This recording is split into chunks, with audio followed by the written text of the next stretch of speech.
Dr. Maggie, how damaging is stress to our bodies? We hear it all the time that it affects the alignment of our spines, our emotions, the chemistry of our organs. How damaging is stress to our bodies? Stress is probably our number one health issue right now because it Okay. encompasses so many things. Mm-hmm. And I tell people, think of stress as like an umbrella. Okay. And there's ways there's different ways we get stressed out. So we get stressed out and we're going to break it down into three things: how we eat, how we move, how we think. Okay. And let's start with how we move. So if we are not moving, we are under stress. So a sedentary lifestyle will stress us out. And if we're not in alignment and our spine is not moving, we're not getting adjusted by chiropractors, then we are under stress. Then if we look at how we eat, whether we're not getting enough nutrients or we're getting too much of a specific nutrient, that will cause us stress. And how we think, if we're worrying, if we're concerned, if we're not getting any relaxation time, if we're not feeling safe, loved, and important, then we will also be under stress. Now, how is this affecting the body? Mm-hmm. When you How get is it? into Yes. stress, your body goes into the fight or flight mode. So it's preparing for a battle. And so we need to make sure that we can run for a long time and fight for a long time because we don't know when our next meal will going to be. We may be cut and be bleeding, so we have to heal wounds really quickly. We also need to make sure we remember where the stressful things are, but not necessarily learn anything new. All right. Because we can't learn new things if we're about to die. What does it matter? So And you're what having a knee-jerk response to the environment all the time. All the time. We can focus on everything around us, but not what's happening right in front of us, because we need to make sure whether something's going to come out at us at any moment.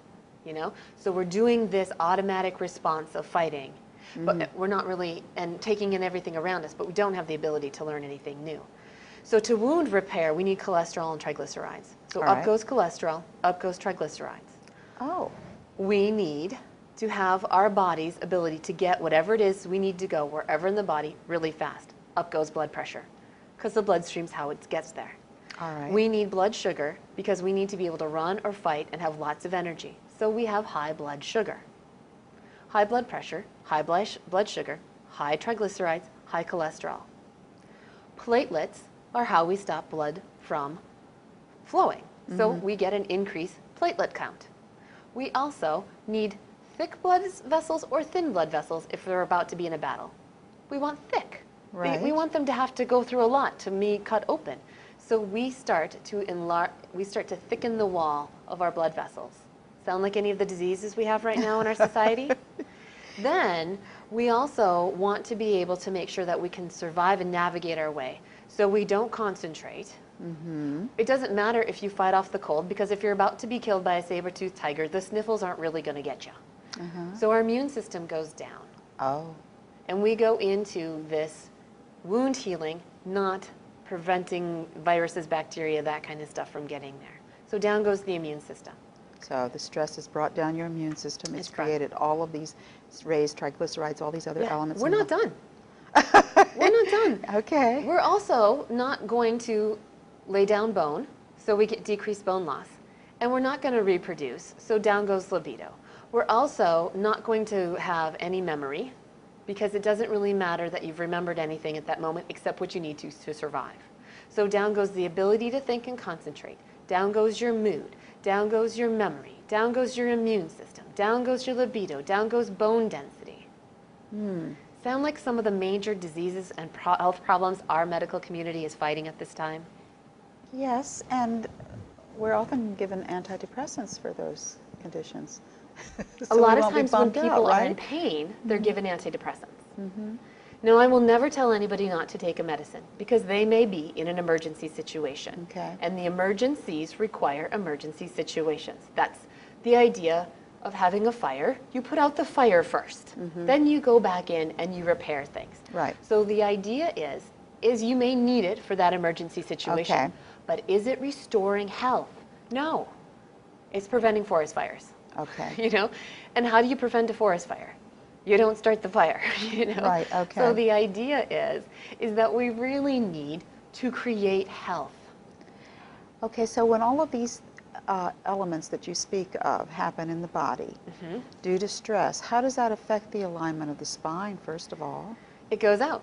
Your body does not move. When a chiropractor says you have a misalignment, it means the joint doesn't move, and it moves as little as Okay. 1/64th of an inch out of alignment, and you are in high stress.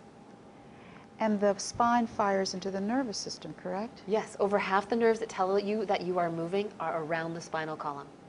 And so here's how we get out of it, because everybody's feeling really heavy right now, watching this going, oh my gosh, I'm done for. Okay. Okay, so it's called fight or flight for a reason, All because right. if you can move, you can get out of this.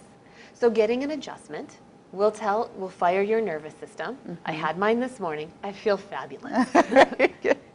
So you're going, and that movement or exercise or stretching or yoga or qigong or water aerobics or belly dancing or whatever it is that makes you feel fun and exciting to dance and move. Zumba is another great one. Oh, yes. Then what you're going to do is you're going to move the joint. You're going to move the spine.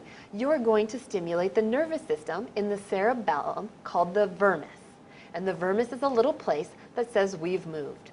And you get enough movement in there, and it says, "Phew, we survived the saber-toothed tiger." Then the body trips into restoring health. We start laying down bone again. We start looking to, our libido goes up.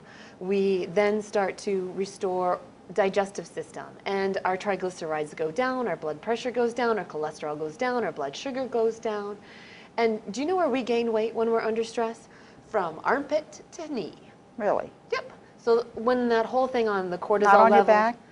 well, from here to here. Okay. So when the whole diet pills came out to reduce your cortisol levels and reduce that belly fat due to cortisol levels being Right, up, right. that's stress. That's big. Yeah. That's stress. Cortisol is a stress hormone. So all these we're doing is artificially reducing the stress hormones in your body. Oh. But your body is trying to survive a stressful environment. So you're just completely messing with that system that's trying to help you survive this. So would it not be better to figure out how to reduce the stress in your environment and increase your capacity to handle it so it takes more stress to get you out of health Okay. and keep you in health longer? So that's what we need to learn to And- get us there. And that's a good description of how the spine is affected by that Yes. stress and then does not fire into the nervous Right, so system. you can exercise all you want, but if your spine is locked up and not moving, you're only getting some of Okay. the benefits. All right. That's why chiropractic is part of that healthy lifestyle. That's why it's so important, because you can't tell. Like if my arm does not bend all the way, I can see that. But do people know that their spine moves full range of motion? Rarely. No. Rarely, rarely, rarely. And so it's important for us to know, and only a chiropractor can tell you if your spine is out of alignment.